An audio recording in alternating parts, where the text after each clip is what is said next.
कि तालीम नहीं दी जाती परिंदों को उड़ान की, कि तालीम नहीं दी जाती परिंदों को उड़ान की, वो खुद ही समझ जाते हैं ऊंचाई आसमान की। इसी मोटिवेशन के साथ आपका स्वागत है आपके अपने YouTube channel education with SKP के। दोस्तों, इस वीडियो में हम आपको NCERT कक्षा 10 की एक्सरसाइज नंबर 1.3 के क्वेश्चनों को सॉल्व करेंगे और समझाने का प्रयास करेंगे। इससे पहले की एक्सरसाइजों को वीडियो में हमने कंप्लीट किया है और इस एक्सरसाइज में हम डिस्कस करेंगे परिमेय संख्याओं के बारे में और अपरिमेय संख्याओं के बारे में और उससे रिलेटेड कुछ क्वेश्चनों को सॉल्व करेंगे। तो ये एक्सरसाइज जो है, मेरे पास एक NCERT बुक है, मैं आपको दिखा देता हूँ। इस टाइप के क्वेश्चन हैं, इस टाइप के क्वेश्चनों को हम इस वीडियो में कवर करेंगे। ठीक, आई होप आपने देख लिए होंगे। अब हम डिस्कस करते हैं इससे रिलेटेड कुछ कॉन्सेप्ट के बारे में जो कि जानना आपके लिए बेहद आवश्यक है।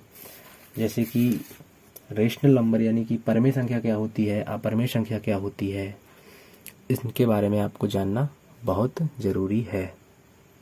चलिए जानते हैं इनके बारे में कि परिमेय संख्या क्या होती है। तो जो हमारा चैप्टर है वो चैप्टर क्या है? रियल नंबर यानी वास्तविक संख्या है। रियल नंबर्स यानी कि वास्तविक संख्याएं। ठीक, रियल नंबर में दो प्रकार की संख्या होती हैं। एक होती है परिमेय, जिसे बोलते हैं हम, क्या बोलते हैं? रेशनल नंबर यानी कि परिमेय संख्याएं।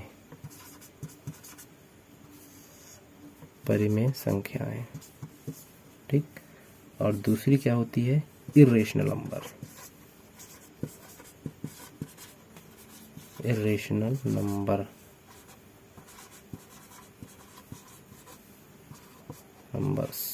यानी कि अपरिमेय संख्याएं। ठीक, दो होती हैं रियल नंबर में। क्या होती हैं? रेशनल नंबर यानी परिमेय संख्याएं और इर्रेशनल मतलब अपरिमेय संख्याएं। चलिए अब हम बात करते हैं रेशनल नंबर की। रेशनल नंबर क्या होता है? वैसे हम रेशनल नंबर और इर्रेशनल नंबर और कुछ अन्य नंबरों के बारे में अपनी वीडियो नंबर 1 प्रस्तावना में हम बता चुके हैं। अगर आपने नहीं देखी है तो वीडियो जाकर प्लेलिस्ट से देख सकते हैं, लेकिन फिर भी हम आपको रिकॉल करवाने की कोशिश करते हैं। तो हमारा पहला क्या है? रेशनल नंबर यानी कि परिमेय संख्याएं।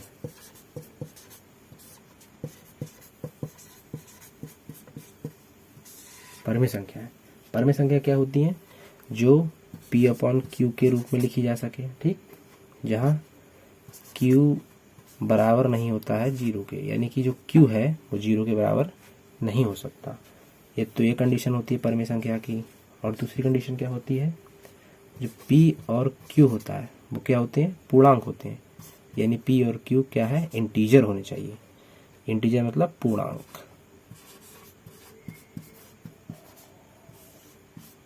ठीक, अब तीसरी कंडीशन क्या होती है कि HCF यानी कि P और Q का HCF क्या आना चाहिए? 1 आना चाहिए। अगर ये तीनों कंडीशन को कोई संख्या फॉलो करती है तो वो क्या कहलाती है? परिमेय संख्या यानी कि रेशनल नंबर। चलिए अब हमने परिमेय संख्या के बारे में जान लिया, अब जानते हैं अपरिमेय संख्या के बारे में। अपरिमेय संख्या क्या होती है? यानी कि अपरिमेय संख्या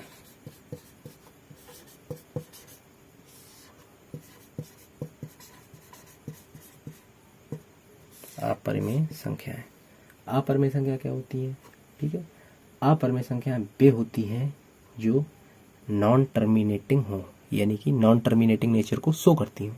यानी कि अगर इनका दशमलव प्रसार किया जाए तो कैसा दशमलव प्रसार आएगा? अशांत, यानी कि अशांत दशमलव प्रसार आएगा। जैसे कि एग्जाम्पल में 0.01001 0001 0 0 0 0 1, इस तरीके से इनका प्रसार बढ़ता ही जाए। ऐसी संख्या क्या कहलाएंगी? हमारी अपरिमेय संख्याएं। ठीक। और एग्जाम्पल में √2 हुआ, √3 हुआ, √5 हुआ, ये सभी कैसी हैं? अपरिमेय संख्याएं हैं। तो आई होप आपको एक रफ ओवरव्यू मिल गया होगा अपरिमेय संख्या के बारे में और परिमेय संख्या के बारे में। ठीक। अब हम बढ़ते हैं अपनी एक्सरसाइज की ओर और अपने पहले सवाल को देखते हैं। और पहला क्वेश्चन हमारा दिया हुआ है एक्सरसाइज में, जो कि है कि सिद्ध कीजिए कि √5 एक अपरिमेय संख्या है। ठीक। पहला क्वेश्चन क्या दिया है? सिद्ध कीजिए कि √5 एक अपरिमेय संख्या है। ठीक। √5 एक अपरिमेय संख्या है। ठीक। इस क्वेश्चन को पैर करने से पहले हम अपरिमेय संख्या की दो प्रॉपर्टीज और होती हैं, ठीक है, उनको भी देख लेते हैं। क्या होती हैं दो प्रॉपर्टीज? इसको अभी करेंगे। अपरिमेय संख्या की दो प्रॉपर्टीज और होती हैं, जिसमें पहली प्रॉपर्टीज क्या है कि किसी भी, ठीक है, किसी भी अपरिमेय संख्या और परिमेय संख्या यानी कि रेशनल नंबर और इरेशनल नंबर को अगर हम जोड़ें या घटाएं तो उसका जो रिजल्ट प्राप्त होगा वो क्या होगा? इरेशनल नंबर होगा, यानी अपरिमेय संख्या होगा। जैसे एग्जांपल लेते हैं, जैसे अगर हम √3, ये क्या है? अपरिमेय संख्या है। अगर इसमें हम परिमेय संख्या, कोई भी परिमेय संख्या मान लीजिए जैसे 5 को ऐड करेंगे तो जो हमें रिजल्ट प्राप्त होगा वो क्या होगा? अपरिमेय ही प्राप्त होगा, अपरिमेय संख्या ही प्राप्त होगी। ठीक। अगर हम कोई संख्या ले लें अपरिमेय संख्या जैसे √7 और उसमें से माइनस करें 1 यानी परिमेय संख्या या 2, तो जो रिजल्ट प्राप्त होगा वो भी क्या होगा? अपरिमेय होगा। ठीक। अब ये तो होगी इसकी पहली प्रॉपर्टी। और दूसरी प्रॉपर्टी क्या होती है कि अगर हम परिमेय संख्या को, ठीक, परिमेय संख्या को किसी नॉन जीरो, किसी अपरिमेय संख्या को किसी नॉन जीरो अपरिमेय संख्या से गुणा या भाग करते हैं तो जो रिजल्ट प्राप्त होगा वो क्या होगा? अपरिमेय संख्या होगा। जैसे कि √3 को अगर हम गुणा करें 5 से, यानी किसी इरेशनल नंबर को रेशनल नंबर से मल्टीप्लाई करेंगे तो जो रिजल्ट प्राप्त होगा हमें वो कैसा होगा? इरेशनल प्राप्त होगा, यानी कि अपरिमेय प्राप्त होगा। ठीक। और यदि हम किसी भी इरेशनल नंबर को डिवाइड करेंगे रेशनल नंबर से, ठीक, किसी इरेशनल नंबर को अगर हम डिवाइड करेंगे रेशनल नंबर से तो जो रिजल्ट हमें प्राप्त होगा, यानी कि जो रिजल्ट हमें प्राप्त होगा वो क्या होगा? अपरिमेय होगा। ठीक। इन प्रॉपर्टीज को हम ध्यान में रखेंगे। इन प्रॉपर्टीज का यूज होगा हमारे क्वेश्चनों में। ठीक है। चलिए बढ़ते हैं अपने क्वेश्चन की ओर। हमने इन दोनों प्रॉपर्टीज को रिकॉल किया, बढ़ते हैं अपने क्वेश्चन की ओर। क्वेश्चन में कह रहा है कि सिद्ध कीजिए कि √5 एक अपरिमेय संख्या है। ठीक। इस एक्सरसाइज में लिमिटेड क्वेश्चन है और हर बार बोर्ड में एक क्वेश्चन डेफिनेटली 3 से 5 नंबर में पूछा जाता है। तो इन क्वेश्चनों को करने के लिए बहुत ही सिंपल विधि है, एक प्रोसेस होता है इन क्वेश्चनों को करने के लिए। स्टेप बाय स्टेप आप उसे समझने का प्रयास करेंगे और किसी भी प्रकार का क्वेश्चन हो, यहाँ पर संख्या बदल सकती है लेकिन प्रोसीजर वही फॉलो होगा। ठीक है। तो पहले ऐसे क्वेश्चन को करने के लिए हम क्या करते हैं, इसमें क्या सिद्ध करवा रहा है? अपरिमेय संख्या, तो इसका हम विरोधाभास मानते हैं। ठीक है, यानी इसका अपोजिट मान लेते हैं। तो हम क्या मानेंगे? माना √5 एक परिमेय संख्या है। ठीक। √5 को हम क्या मान लेंगे? परिमेय संख्या है। इसमें क्या कह रहा था? अपरिमेय संख्या है, लेकिन हम इसका विरोधाभास मानेंगे और क्या मानेंगे? √5 एक परिमेय संख्या है। अब परिमेय संख्या की प्रॉपर्टीज क्या होती है? परिमेय संख्या की प्रॉपर्टीज क्या होती है कि उसे P/Q के रूप में लिखा जाए, और जहाँ पर Q बराबर नहीं है 0 के, ठीक, और जो P और Q हो वो क्या हो, इंटीजर हो। और HCF P और Q का HCF कितना आना चाहिए, P और Q का HCF आना चाहिए 1। ठीक, इन 3 प्रॉपर्टीज को जो फॉलो करता हो वो क्या होगा, परमेय होगा। ठीक, तो हमने माना है इसे, क्या माना है, परमेय माना है। तो हम इन प्रॉपर्टीज को इसमें फॉलो करके देखेंगे।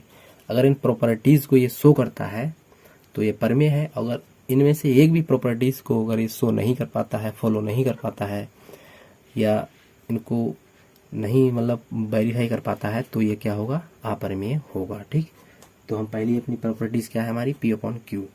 तो हम रूट, अगर ये हमने माना है कि रूट 5 एक परमेय संख्या है, तो इसे हम P अपॉन Q के फॉर्म में लिख सकते हैं, यानी रूट 5 बराबर P अपॉन Q।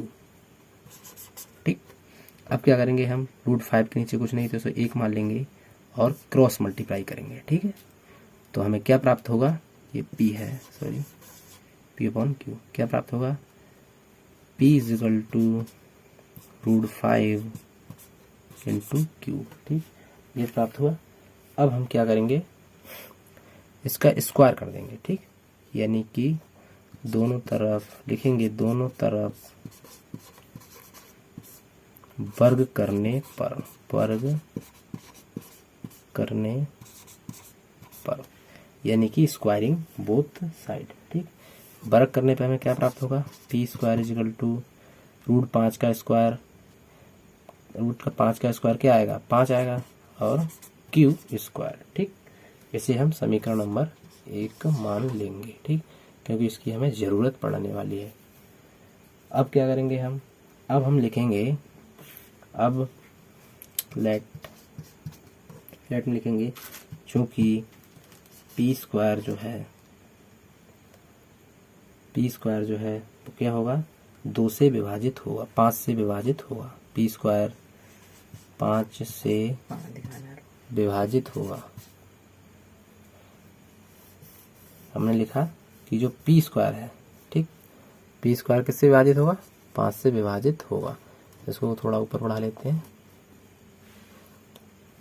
अब हम लिखेंगे लेट, क्या होगा, P स्क्वायर जो है वो किससे विभाजित होगा, 5 से, क्योंकि P स्क्वायर बराबर 5 Q स्क्वायर दिया हुआ है। ये समीकरण नंबर 1 है। तो P स्क्वायर क्या होगा, क्योंकि P स्क्वायर 5 से विभाजित होगा, यानी कि P square is divisible by 5। ठीक, तो इस तरीके से P स्क्वायर 5 से विभाजित होगा। जब P स्क्वायर 5 से विभाजित होगा, इसलिए जो P है, ठीक, P भी 5 से विभाजित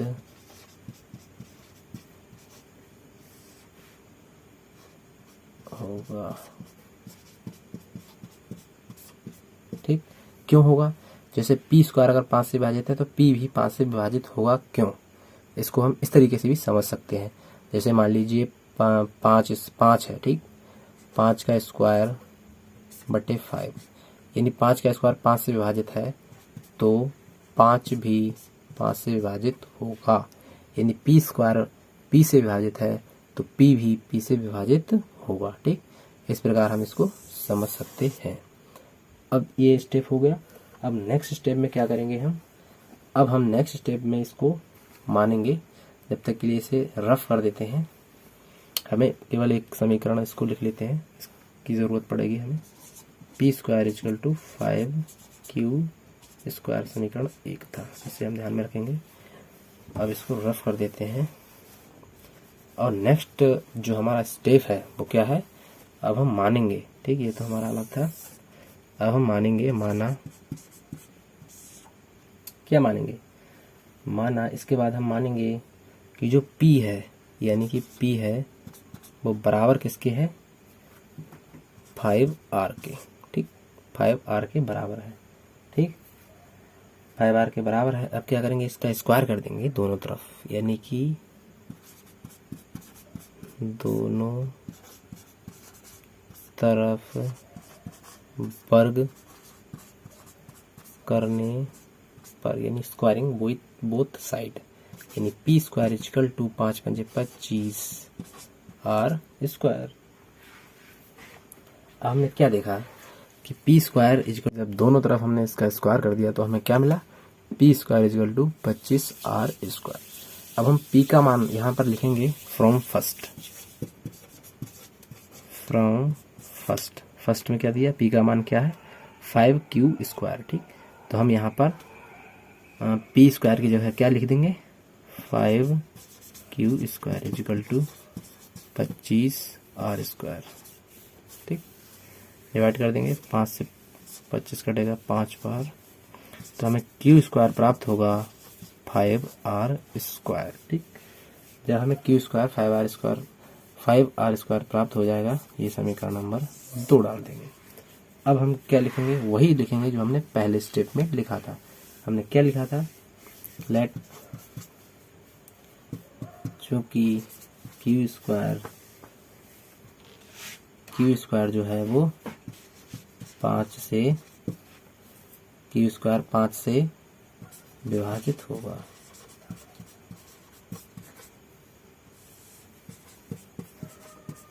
जब q स्क्वायर 5 से विभाजित होगा तो q भी इसीलिए q भी 5 से विभाजित होगा। ठीक, जब q स्क्वायर 5 से विभाजित होगा तो q भी 5 से विभाजित होगा। आप पिछले स्टेप में देख ही चुके हैं कि किस तरीके से विभाजित होगा।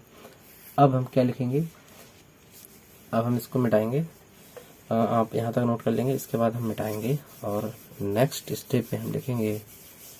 यहाँ तक हमें प्राप्त हो गया है कि हाँ दोनों इस तरीके से लिख लिए। ठीक, अब हम क्या लिखेंगे नेक्स्ट स्टेप में, अब लिखेंगे p, क्या लिखेंगे p व q। हम क्या पाया कि p व q दोनों 5 से विभाजित हैं। ठीक, p व q दोनों 5 से विभाजित हैं। जब p व q दोनों 5 से विभाजित हैं तो इसलिए HCF ऑफ p और q का HCF कितना आएगा, जब दोनों 5 से विभाजित हैं तो p और q का HCF आएगा 5। ठीक, p और q का HCF आएगा 5, जो कि क्या है, जो कि परिमेय संख्या की शर्तों को खंडित करता है। ठीक, परिमेय संख्या वे होती हैं जिनका HCF आए 1 और यहाँ पर आ रहा है 5। ठीक, तो जो परिमेय संख्या की जो नियम होते हैं, शर्तें होती हैं, रूल होते हैं, उनका ये खंडन करता है। इसीलिए हम नेक्स्ट स्टेप में क्या लिखेंगे HCF ऑफ p और q 5 प्राप्त होता है।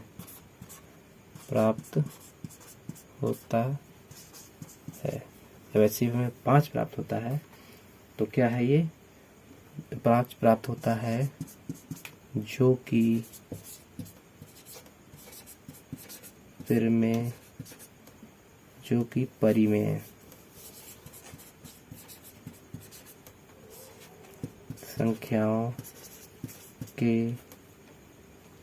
संख्याओं की शर्तों का खंडन करता है, जो परिमेय संख्या होती है उसकी शर्तों का क्या करता है, खंडन करता है। यह विरोधाभास हमें किस लिए प्राप्त हुआ, क्योंकि हमने √5 को क्या मान लिया था, परिमेय मान लिया था, इसीलिए ये विरोधाभास हमें प्राप्त हुआ। तो नेक्स्ट स्टेप में क्या लिखेंगे, ये विरोधाभास हमें इसलिए प्राप्त हुआ है क्योंकि हमने √5 को परिमेय मान लिया था। ठीक, यह है विरोधाभास, इसलिए प्राप्त होता है क्योंकि √5 को हमने परिमेय मान लिया था, ठीक। अतः √5 एक अपरिमेय संख्या है, ठीक। ये जो स्टेप है ये हमें हर क्वेश्चन के लास्ट में लिखना है, क्योंकि ये जो इस प्रकार के जो क्वेश्चन होते हैं वो स्टेप बाय स्टेप किए जाते हैं और सभी क्वेश्चनों में थोड़ा लेंदी हो जाते हैं, क्योंकि इसमें थ्योरेटिकल पार्ट थोड़ा ज़्यादा होता है। इन क्वेश्चनों को कैसे भी आप इनके स्टेप को समझ लीजिए, रट लीजिए, लेकिन आपको यही सब करना है। आई होप आपको ये क्वेश्चन समझ में आया होगा। और इस क्वेश्चन के बाद हम अपने नेक्स्ट क्वेश्चन की ओर बढ़ते हैं, जो कि है हमारे दूसरे नंबर का। चलिए हम आपको इसको रफ कर देते हैं और बढ़ते हैं अपने दूसरे क्वेश्चन की। फ्रेंड्स, इस एक्सरसाइज के सभी क्वेश्चन इसी बेस पर होंगे और यदि आप इसका सलूशन चाहते हैं तो हमें कमेंट सेक्शन में पूछ सकते हैं। हम अलग से एक वीडियो बनाकर उसका लिंक डिस्क्रिप्शन में ऐड कर देंगे। Thanks for watching. जय हिंद।